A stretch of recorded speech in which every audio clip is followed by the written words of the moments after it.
What's up, YouTube? Happy Friday. CHF here, bringing you another episode of Coaching Handheld Football. And we have got a good one today, guys. We are going to be doing our LVL drives against a 98 overall defense with about 2,000 power. So he's getting a +5 overall to his entire squad. But first thing, let's go ahead and go through the daily grind guide. As always, league versus league, league survival, donate your 100 crowns, play your overdrive every, 4 hours or so.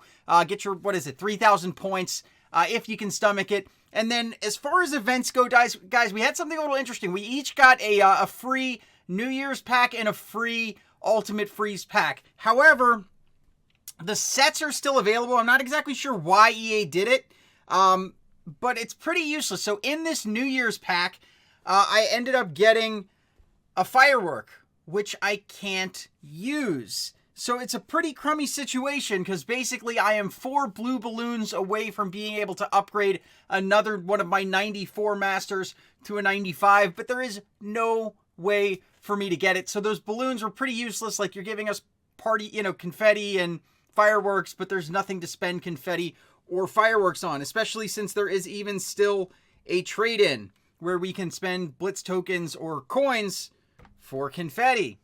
Seems kind of pointless. But guys, let's talk about what else there is in the grind guide. So today is Flashback Friday. So in the Crap Hub today, I haven't done them yet, but make sure those are the highlighted ones there. Do the main event, the 3 Friday Flashback events. This is one of the better ones. Supposedly you can get lucky and pull like 100, but as you can see from my totals up there, I always get like 1 or 2. Or 2 or 3, I should say. It's pretty ridiculous, but go through, grind those out. Hope you have better luck than me. But without further ado, guys, we're going to get back to the roots. League versus League was a staple on my channel for basically the entire first year until kind of all strategy was killed. But now that these defensive strategies are working out, there's an opportunity to do this. So we went up against Busch League. Apparently, we are a whitelisted league that they're willing to play. So thank you for that. And, just for fun, had to go up against Nathan. So without further ado, let's go ahead and hop into some LVL. Alrighty, guys, so we are hopping into this, and as you can see, going up against Nathan JM, 1,957 power plus a 98 overall defense. One of the toughest defenses you can really see. In this case, I'm going to let it bounce since there's no crazy sideways or backwards bounces. And I'm going to start this thing off the same way I always do, guys, just running the ball to at least test it. So here I'm actually going to go halfback zone flipped. I like this run because it has a tight end blocking. So in theory, he should be better than Walter Payton as a blocker. So we're going to go ahead and run it here. And you will see that kind of the theme is the way this defense is with that power advantage, his defensive strategy, running the ball is pretty difficult. So, I'm trying to be somewhat cautious and not do the outside run. So I'm going to go with halfback dive here. And reason being is with those outside runs like toss, if you have a blitzing linebacker or a blitzing nickelback or dime back and they hit you, you can lose yards. So I really want to manage down in distance, not losing yards to set myself up in a decent spot. And with great block shedding, it sets up a 3rd and 10. So this is where I'm going to pass, and I'm going to go with Texas. It is my money bailout play. I usually save it for 4th, but in this case, because I was backed up so much at 3rd and 10, I decided to use it early. So there's 2 reads here, guys, that are worth looking for. The tight end kind of on that streak route and the fullback on that angle route. So here we go. We're going to run it. Now, I'm actually going to go through some coaching here because you can get, picked off if you're not careful. So let's take a look. Right here, I'm potentially have A because it's going to break free of a zone, and it looks like we've got kind of cover 2 back there. However, it's risky, and I could see that kind of the middle guy dropping further back. So as this play continues to develop, right there, you can see since the B receiver has curled backwards, the safety is going to start cheating over there. And RB, the fullback, Walter Payton, is open underneath. However, there is a middle linebacker there. He's got a +5 overall to an already 98 squad. So I don't want to throw it early. Reason being is if I throw it too early, that middle linebacker can come up and make a pick. But I'm going to wait for him to get between the middle linebacker and that other zone, and that's where I'm going to throw it. So as you can see, with where he was going, I went right between the 2, and unfortunately, the ball gets jarred loose, setting up a 4th and 10. Not a fun spot to be. So at this point, I actually stop, go back, look through the film, and I end up going with Seattle here. I like Seattle. There's what the play looks like, but the reason I like Seattle is there's a lot of viable options, and you can roll out, which kind of opens up better angles for the throw. So you've got basically your slot receiver on a post route, and then you've got these two wheel routes to wide receiver 1 as well as the tight end. So we're going to go ahead and run this play here, see if we can get it, or if we do in fact get shut down here on 4th down. So here we go. Running out there, and let's see what we have. So as I said, normally I like the slot, but the slot is blanket covered right now. Look what we've got. I mean, they are in coverage right here. However, there is a little seam right there going to RB, the tight end, so that is who I'm going to hit kind of between the cover 4, and we get the big first down. Sets up a 1st and 10, and you know it, going back to safe, smart runs, hopefully. However, you will see there's not much there. Sets up a 2nd and 9, but again, just because it's not working, I'm not going to abandon it. Going to stick with inside runs, going to go with halfback sting flipped here, and we're going to go ahead and run it there. And this time we get a few yards off of it. Sets up a 3rd and 6. We picked up 3. So we're going to go back at 3rd and 6 to a short pass play, and in this case, I am going to use tight end out. So when we pause the play art here, there's a couple of good reads on this play. And the reason I like this on 3rd and 6 is 3rd and 6 is a kind of position on the field where they might bring heat, they might bring coverage, and this play has a great option for everything. So if they come up with a heavy blitz or a corner blitz, you've got that streak route to Moss. The main read that I like to go to here is the tight end, though. He does this little out route. He can break free of the zones, and if they don't have that like purple zone covered, he's going to get open towards the sideline. You also have your halfback on an angle route. So let's go ahead and run it here and see what we get. So look at that. They're dropping back. Cover 4 is what we're seeing. 4 defensive backs deep. And then we've got the middle zones blanketed. Nobody is rushing here, so this was cover. However, what did I tell you? If the purple zone's not covered, you get it by the sideline. We pick up a 1st down, and that is why that is a great play to beat coverage. Sets up another 1st down. We are going to go with a halfback blast here. Again, I'm running 1st and 2nd down every single time, and this time we get a decent chunk of yards. Sets up a 2nd and 2, so I am running once again, not going to reinvent the wheel, and this time we are going to go with the other version, I believe, of halfback dive. So it's a heavy set halfback dive here, and unfortunately, there's nothing there. We get a yard. Sets up 3rd and 1. This is a 3rd down where I will run, and in this case, going to go with fullback dive. It's usually reliable, and there we go. Didn't need much. Got what we needed. Sets up 1st and 10. Working our way. This is still the first drive, and this is going to be kind of the key. Long, slow drives. So here we're actually going to go with an outside run here, and toss it out there. Look at this. We get a seam, and we are taking that one in. Little bit of movement on the stick, and we are getting that in for a touchdown. Now, from watching the rest of the league play, toss has been shut down, so I'm going to go with PA center waggle. Now, what we see here, we're seeing quarter formation. So what I'm expecting to happen, because there are some plays that I've seen out of quarter where you can kind of get some blitzes coming in, I like PA center waggle here, and the main read that I'm going to go to is Gronk, that tight end running out into the flat. However, if he's covered, we're going to go to the crossing route to Moss. So here we go. We're going to run it, and what do we see? Look right there. Immediately, he doesn't even run out. He's still kind of tied up in his block, so we know that flat route is going to be covered, and I'm actually going to try to throw to B here. He was open, made the read. Unfortunately, can't hang on to it. So I'm going to stop here. We'll go ahead, see you in the next drive. Alrighty, guys, so here we go. Drive number 2.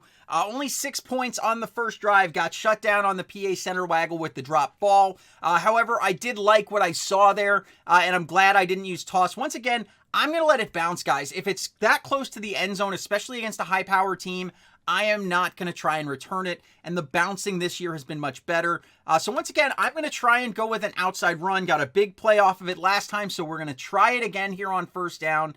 Unfortunately, He sheds his block, so it sets up a 2nd and 11. We lost a yard. Not what I want to see, but it's only 1 yard. Beats the heck out of losing 4 or 5. So here we go. Going to go with halfback zone. Go back to an inside run with a tight end blocking. See if we can chip away at that and get some of it back. And unfortunately, we can't. Sets up a 3rd and 10. Again, not a fun place to be, but we did have some plays that we knew worked, so we're going to go Texas here. I'm actually going to let the defense shift here. So as you'll see, the free safety is cheating up, strong safety dropping back towards the middle of the field. So here we go. Let's go ahead and run it again. Streak route to the tight end, angle route to the halfback. One of those is going to be the read, and let's see what we get here. So there we go. Got a couple of things. Once again, similar look as last time. However, I think we're going to go deep here, and we do. And Gronk comes down with it. It was a little dangerous, but I didn't like the read that I saw with the halfback. Again, his middle linebackers are really good. So we're going back to the run here, and unfortunately get blown up for a 3-yard loss, setting up a 2nd and 13. Going to just try and get some of that back here. Again, down and distance management is key, so we're going to go halfback blast here, and we will see if we can get some of this back. We get a little bit back, not much, but we did get back to 3rd and 10. So 3rd and 10, again, is pretty manageable, and in this case, I've got a couple of things going through my mind. Tight end out is one that I could think of. It worked for us last time, and that is actually what I'm going to end up going with here. So again, the tight end on the sideline is kind of the main read that I like to go to, but depending on what we get, we may go with something else. And nope, what do we see? Tight end to the sideline, he grabs it and sets up a 1st and 10, keeping the chains moving, staying alive. That's kind of been the theme against these big, heavy overall teams. You got to just keep the ball in a manageable situation. The worst thing you could do is find yourself in like a 3rd and 20 situation. So here we go. Once again, going to go with just an inside run here with halfback sting, setting up a 2nd and 8. 2 yards down, 8 to go. Grinding this one out, guys. Every drive is a grind here. Not liking what I'm seeing. He's actually in goal line coverage here on 2nd and long. Has me scratching my head a little bit.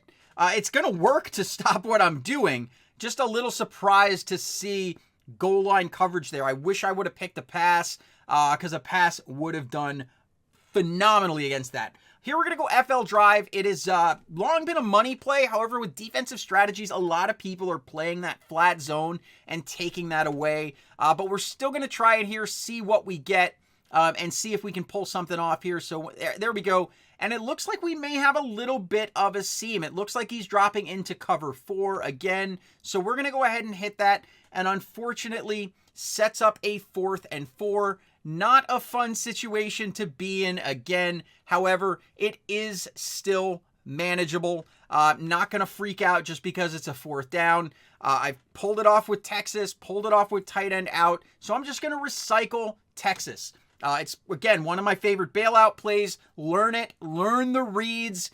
Be careful with the middle linebacker. He can be there to pick you off. And fortunately, they played a little bit deeper back, so we picked that up. Sets up another 1st and 10, grinding it out. That's, I think, 2 4th down conversions already on this drive.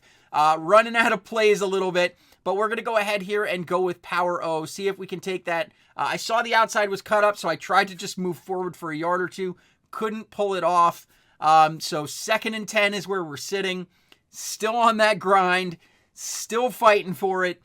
Which, if you've ever played at a massive power differential against a high power team, you kind of know what I'm feeling. So if we're going to go with toss again, we managed to get a big play off of it once. And this time, we get some decent yards. Again, not a big play. Couldn't make that final defensive back miss. However, here we go. 3rd and 6. I no longer have Texas. I'm going to go tight end out here and see what we can get. So here we go. Let's see if we get that sideline route. And it's clear right there. And we are up. Sets up a 4th and 1. A 3rd, 4th down this drive. So you know what's coming. Fullback dive. I'm going to go ahead and flip it here. Not sure why, but I started to panic right when I line up. Because as you see, He's in a 3-4, but that linebacker who's lined up right where I'm trying to run, right between that gap, he lined up right in that gap. So here we go. We're going to run it, and unfortunately cannot fall forward. So I'll see you guys in drive 3. Did drop a drive there, but I'll see you in drive 3, see if we can redeem ourselves. Alrighty, guys, here we go. Drive 3, once again, still the same almost 2,000 power team. 98 overall defense. So, I mean, I'm basically playing at like -10. So there we go. Once again, if it's that close to the end zone, just let it bounce. And guys, this is big. You could be tempted after what I've seen, after these first 2 drives, to just abandon the run. He's done a great job of shutting down the run. Don't do it. Don't do it. Stick with the safe, smart plays. Just because even if you don't gain as much yardage as you want, you're not losing yards. And what you don't want to do is find yourself taking a sack on first down. So here we're going to go. We're going to go with halfback, cutback. And this is why you want to stick with the run, guys, because eventually you will get something open up, and we are going to take that one all the way to the house, 2-play banger. And that really just came down to sticking to the run. Only throw when necessary. I didn't like what I saw on PA Center Waggle. I haven't liked what I've been seeing with league mates who tried toss. So in this case, I'm going to go with double drags. What I've noticed on that first one when I went with to PA Center Waggle was that the middle of the field was open. So this double drags route here is actually going to be pretty close to being open. So I'm really kind of thinking through, but I do ultimately settle on double drags here. And that's going to be the way I go. I'm going to go to that drag route to the tight end. Once again, seeing something very similar. He's out there in quarter. So we're going to go ahead and run this and take a look at what we get. Right here, bam. A is in the end zone. Nobody is in front of him where he's running. So we're just going to immediately hit him and take it in for a 2-point conversion. So we end the day with 14 points against a 98 overall defense with almost 2,000 power. Hope this gives you a look. Again, I dropped a drive. Hey, I'm human. Everybody drops drives from time to time. And when you're going up against, one of the best possible defenses in the game, it can definitely happen. But if you like this video, specifically if you like the league versus league style that I did a lot of last year, let me know. I can definitely bring more of this. LVL had been kind of dry earlier in the season. But, when I get a big matchup against, a top 10 league, against a huge defense, thought it would be a good one to bring today. So let me know in the comments down below if you want me to do more of these. If you like the video, drop a like. If you want to, go ahead and subscribe to the channel. Hit the subscribe button. What you can count on strategy content like this, promo breakdowns, whatever like that. And if you want to see what I drop when I drop it, guys, go ahead, hit the bell icon, join the notification squad. I love you guys. You are the best ever. It is Friday. That means tomorrow night, 8 o'clock Eastern time, I will be doing a live stream right here on the channel. Hit that bell icon so you don't miss it. I love you guys. Hope to see you there. CHF out.